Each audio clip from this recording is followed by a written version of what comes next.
Hello students, कैसे हैं आप लोग। आशा करता हूँ बिल्कुल ठीक होंगे। मैं मोहम्मद अजमल अंसारी, विज्ञान अध्यापक, उत्क्रमित उच्च विद्यालय गांव प्रखंड गिरिडीह से। आज हम विज्ञान विषय के अंतर्गत जो पिछली कक्षा में लवण और उदासीनीकरण छूटा हुआ था उसको आज हम पूरा करेंगे। इससे पहले की कक्षा में आपको हम क्षार, अम्ल और क्षार, अम्ल, क्षार और क्षार तीनों को अच्छी तरीके से परिभाषित किया और आपको बताया, और उम्मीद करता हूं कि आप उसको समझ गए होंगे। आज उसकी अगली कड़ी में उसके आगे के जो पॉइंट्स हैं विज्ञान के अंतर्गत हमारा लवण। आज हम जो है लवण और उदासीनीकरण इन दो बिंदुओं पे गहनतापूर्वक चर्चा करेंगे।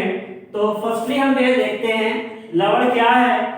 सामान्य भाषा में लवण को हम अपने आम जीवन में जो नमक कहते हैं, वही नमक जिसका फार्मूला NaCl है, सोडियम क्लोराइड है। तो उसी हिसाब से और भी हैं लवण में, एक सोडियम क्लोराइड की बात करते हैं, और भी आपके आते हैं, वो अलग की बात है। हम देखते हैं यहाँ पे आपका लवण। यहाँ पे तो लवण किसे कहते हैं?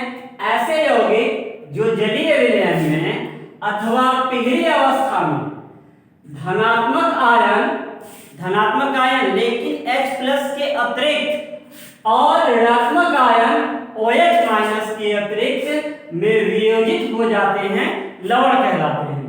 जैसे उदाहरण के तौर पे हमने आपको भी बताया कि जो खाने वाला हमारा नमक है सोडियम क्लोराइड NaCl, ये क्या है?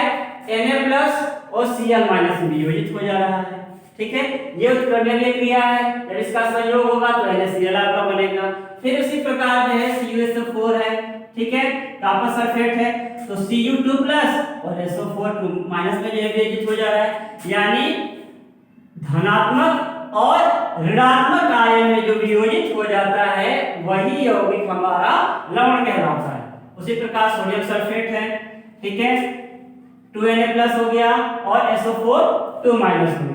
तो ये प्लस में वियोजित हुआ और ये इधर माइनस में वियोजित हुआ, यानी ऋणात्मक में वियोजित हुआ। तो ये हमारा एक साल्ट यानी जो है लवण की डिफिनेशन को जो है साबित करता है। ठीक है, दूसरा जो इसका एक और दिया गया है परिभाषा के हिसाब से कि लवण ऐसा यौगिक होता है जो धात्वीय आयन अथवा अन्य किसी धनात्मक आयन द्वारा किसी अम्ल के अणु से H+ आयनों के पूर्ण या आंशिक विस्थापन से बनता है। यानी वो लवण जो H+ आयन के पूर्ण या आंशिक विस्थापन से बनता है। तो उदाहरण से हम समझना चाहेंगे कि आपका यहाँ पे पोटेशियम हाइड्रोक्साइड है यानी KOH है, और यहाँ पे आपका सल्फ्यूरिक एसिड है। अब इसमें हम ये देखते हैं किसी अम्ल के H+ आयनों द्वारा, तो यहाँ पे आपका ये अम्ल कौन सा है? H2SO4 है, सल्फ्यूरिक एसिड है, सल्फ्यूरिक अम्ल है। इसमें जो H+ आयन है या तो इसका पूर्ण वियोजन होगा या इसका आंशिक विस्थापन होगा, और इसी विस्थापन के स्वरूप जो है आपका लवण बनता है। तो यहाँ पे जो है इसमें से जो H+ है, 2 H+ है, इसमें से एक H+ का क्या हो गया है? विस्थापन हो गया है। इसीलिए जो है यहाँ पे के यहाँ पर यहाँ का पोटेशियम आ गया और यहाँ का HSO4, यहाँ से एक H निकला, यहाँ से मिला और H2O जो है बन गया। ठीक है, तो यहाँ पे आपका जो है H+ आयन का आंशिक विस्थापन हुआ है, और आंशिक विस्थापन हुआ तो चूंकि आंशिक विस्थापन हुआ है इसके परिणाम स्वरूप आपका KHSO4 बना।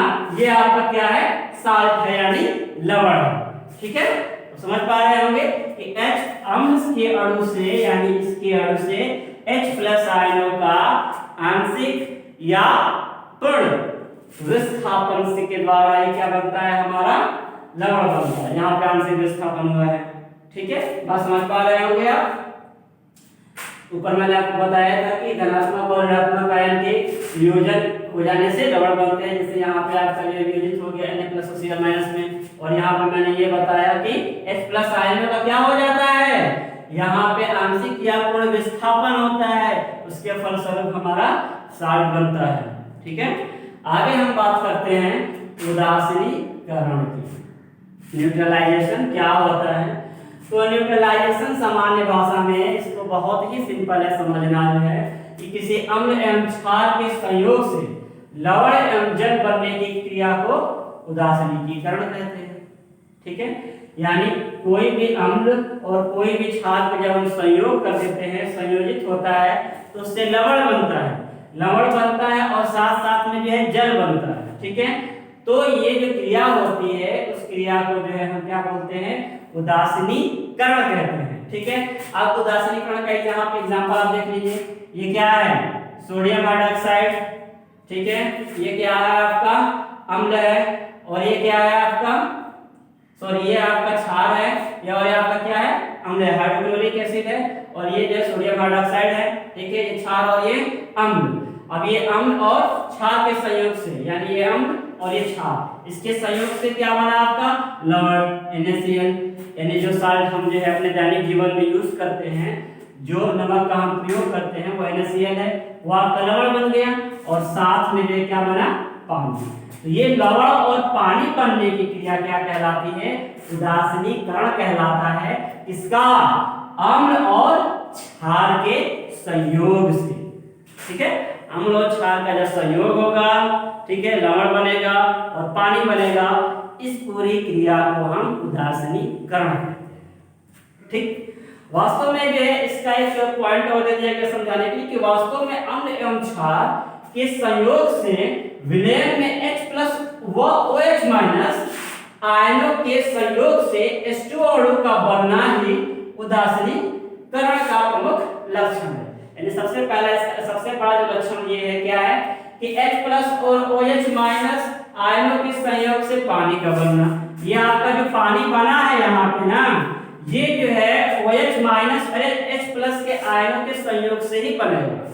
ठीक है, जैसे यहाँ पे हमने OH- है और यहाँ पे ये H+ है यहाँ का। ठीक है, तो OH- और H+ इसका जो संयोग हुआ तो यही आपका ये पानी बना है। ये भी इसका प्रमुख लक्षण है उदासीनीकरण का कि विलयन में H+ और OH- आयनों के संयोग से पानी के यानी H2O के अणु का बनना ही उदासीनीकरण कहलाता है। तो आशा करता हूं आज का विषय आपको समझ में आया होगा, लवण और उदासीनीकरण। ठीक है, आज के लिए इतना ही। धन्यवाद।